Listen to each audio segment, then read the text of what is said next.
In the shadowed outskirts of Philadelphia lies the haunting shell of a place once known as the Philadelphia State Hospital at Byberry, more famously remembered as the Byberry Asylum.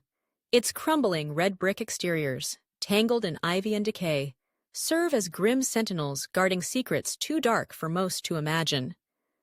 This now abandoned institution has earned its wicked reputation as one of the most haunted places in Pennsylvania, a chilling monument to human suffering, neglect, and the supernatural tales that stubbornly refuse to fade into history. To understand how Byberry earned its infamy, we must turn back the clock to its inception in 1906. Founded during an era with little understanding about mental health, Byberry was designed to house Philadelphia's indigent mentally ill. What began as a modest collection of farmhouses quickly ballooned into a vast labyrinthine complex, ultimately sprawling over 130 acres with dozens of buildings. From the outside, it was envisioned as a beacon of progressive healthcare, a sanctuary for lost souls.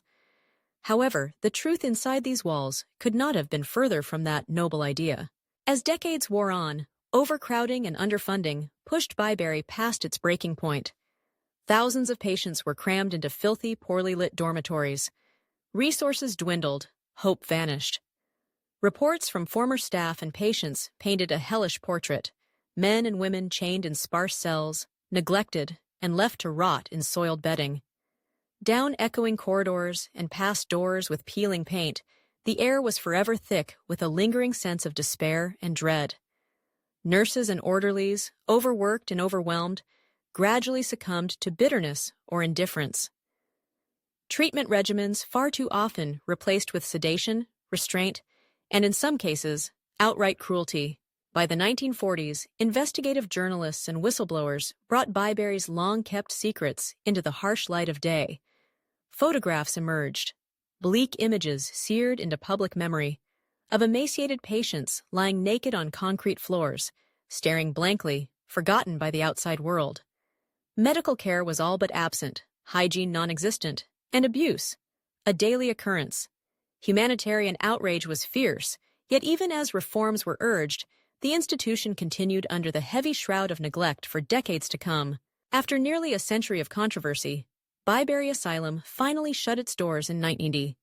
Patients were relocated, and the complex was shuttered, locked away like a bad dream.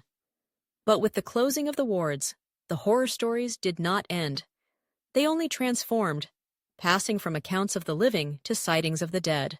For urban explorers and paranormal investigators alike, Byberry quickly became a siren call. Those brave enough to trespass through its sagging entrances and overgrown courtyards speak in hushed tones about what they encountered.